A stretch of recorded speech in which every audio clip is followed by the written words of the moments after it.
Wale si watu wa kushikwa, wamepatikana ndiye huyu ako na hiyo bunduki. Maliza yeye hapo.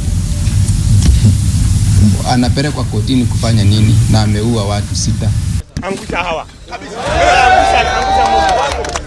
mtu. That panga is a dangerous offensive weapon ambayo ikigonga mtu inaua. So wewe unapeleka maisha, upoteza maisha. Wewe gonga mtu chini. Ni semi za viongozi wakuu wa usalama eneo la Pwani zinazojirejelea japo kwa nyakati tofauti, ujumbe ukiwa mmoja: kumaliza magenge ya wahalifu eneo la Pwani. Magenge ya wahalifu yamekuwepo kwa muda mrefu sana katika sehemu mbalimbali hapa nchini, japo eneo la Pwani hasa kaunti ya Mombasa magenge hayo yameonekana kutawala na kuonekana kuumiza vichwa vya asasi za usalama.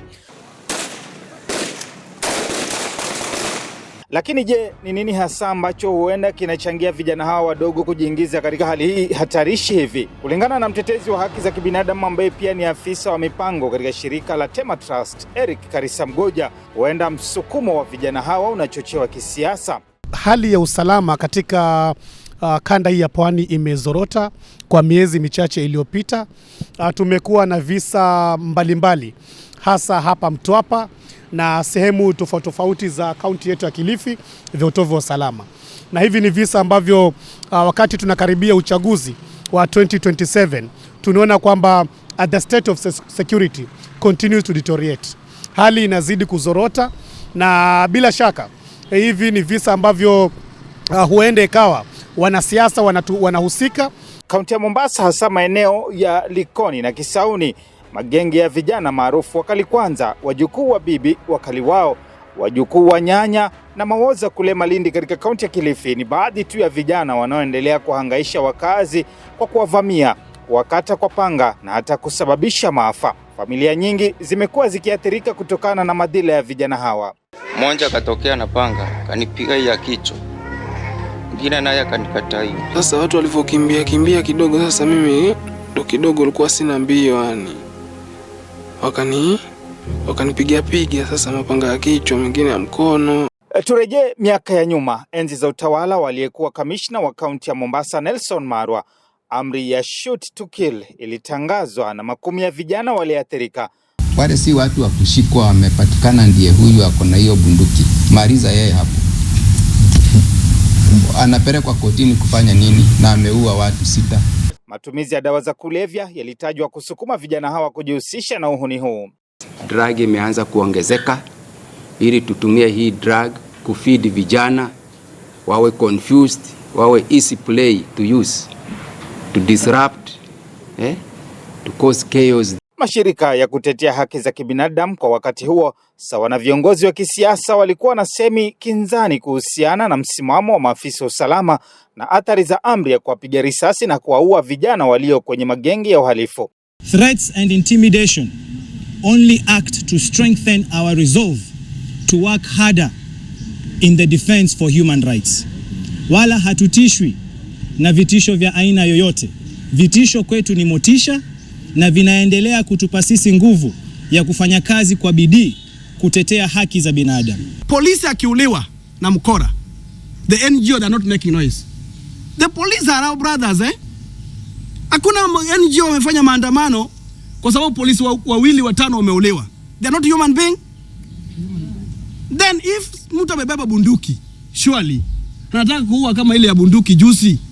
Mnataka county government akae tu aseme bwana mshike polepole. Shoot to kill. Violence begets violence and we cannot allow that situation.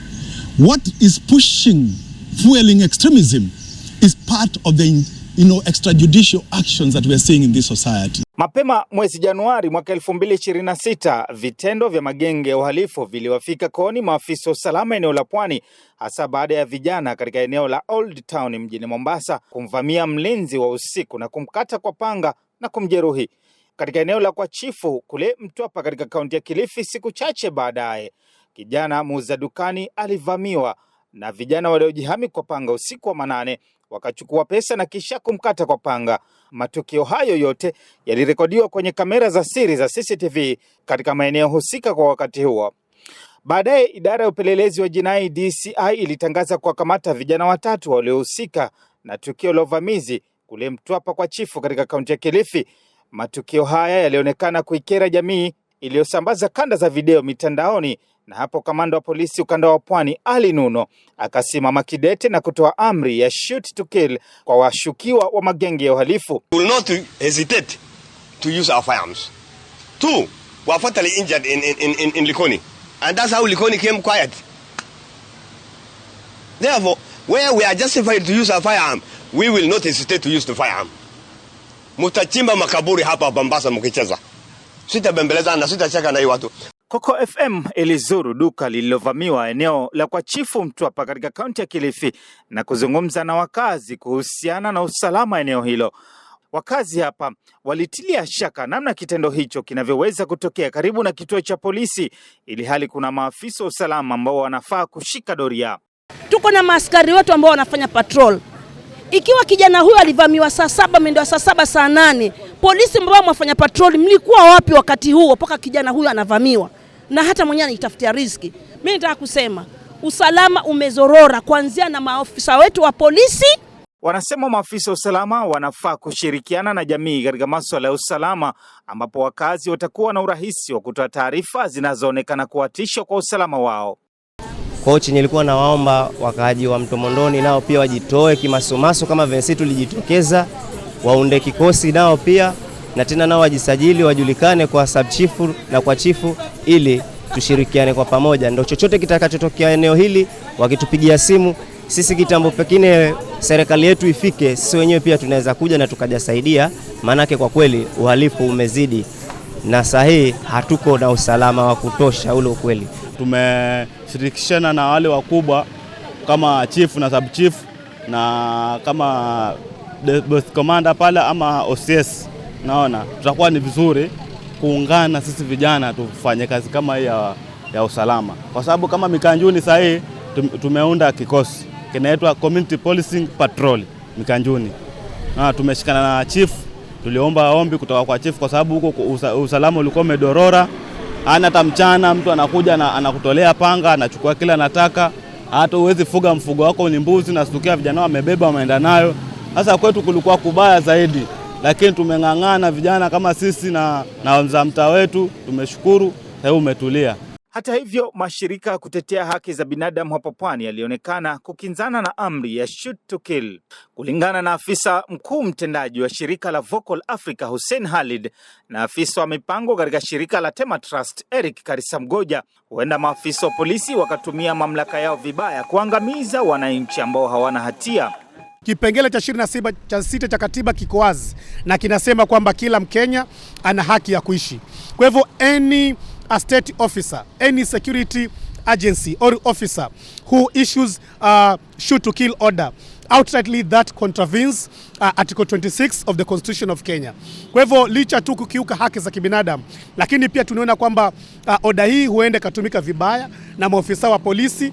Hilo ni jambo tunalipinga vikali na tunasema lazima sheria ifuatwe kikamilifu, lazima katiba ifuatwe kikamilifu. Wazazi hapa wanajilaumu wao wenyewe kwa kuchangia visa hivyo miongoni mwa vijana. Kama mzazi unakaa na mtoto wako na hujui mtoto wako yafanya nini, kazi gani, lakini unapoletewa kitu wewe unachukua, tuulize mwanangu kazi ufanyi, mbona unaleta hii mali unaitoa wapi? Ikiwa nitamwambia mtoto wangu na hasikii, kila uchao na kukanya na usikii, unataka nini? Asiyesikia la mkuu huvunjika guu. Ndio hiyo shoot and kill ambayo inasema, japo usipokei kwa uzuri lakini itabidi. Lakini vijana wenyewe wanaipokeaje amri ya idara ya usalama ya shoot to kill? Upande wangu usioni mbaya, kwa sababu vijana bwana akitoa panga regeshi. Hata wewe ukikutana nao na kasimu kako umetoka kwa mjengo umechoka, una 200 mfukoni, atakwambia utoe na utakataa atatoa panga na panga haitarudi bure.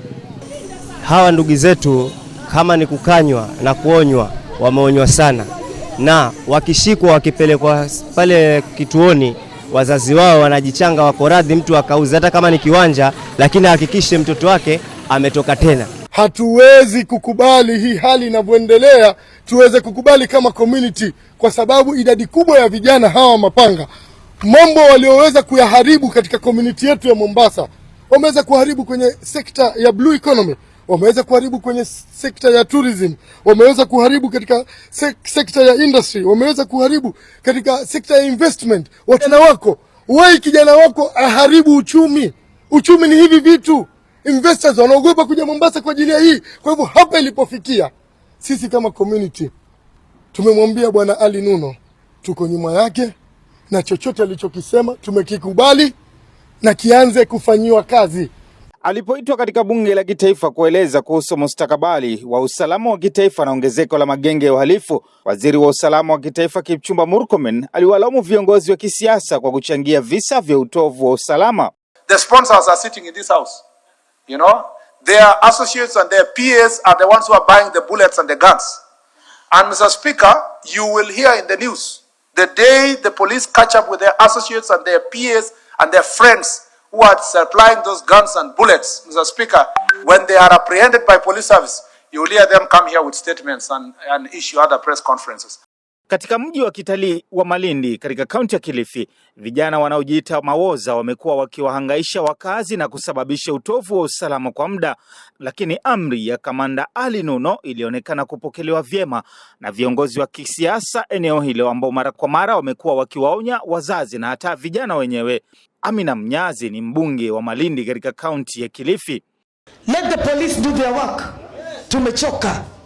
Tumechoka. Na hii ni onyo pia kwa nyinyi wazazi, kwa sababu mimi sitaki kuja kuliliwa. Wewe kama unajua mtoto wako ni mtovu wa nidhamu na anasumbua uko nje, mkanye. Amri ya kamanda wa polisi Ali Nuno imeibua hisia tofauti hasa mtandaoni. Baadhi ya vijana hasa wanaotoka maeneo ambako Nuno alihudumu kabla ya kuhamia ukanda wa Pwani wakionekana kurekodi video za kuwaonya vijana wahalifu ukanda wa Pwani. Labda huenda ni kutokana na namna alivyoweza kukabili makundi ya uhalifu, ikiwemo kundi la vijana wa Gaza kule Kayole. Bin OSPD Kayole. Wapi Gaza? Gaza wananisikia? Komanda Ali Nuno ametoa order ya shoot to kill. Mimi kitu naweza ambia wezi wa Mombasa, shine on your way till we meet again. Huyu ni mbaya. Katika mabadiliko ya matukio hivi majuzi, Kamanda Nuno alionekana kwenye baadhi ya vyombo vya habari mitandaoni akikanusha kutoa amri hiyo. Hakuna mahali Ali Nuno amepeana amri ya shoot to kill. That's the issue ya media na press and the human rights activists. I respect the law. I respect the human life and dignity. What I said is that we will use necessary and reasonable force. Takbir!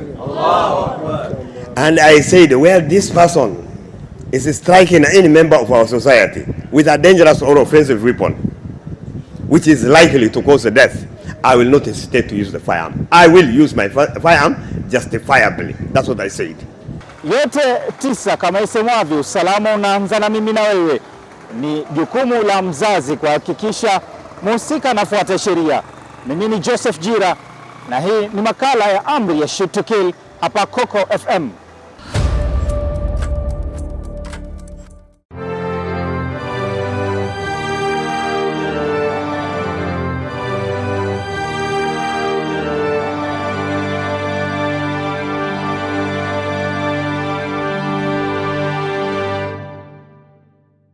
Coco FM, ladha ya Pwani.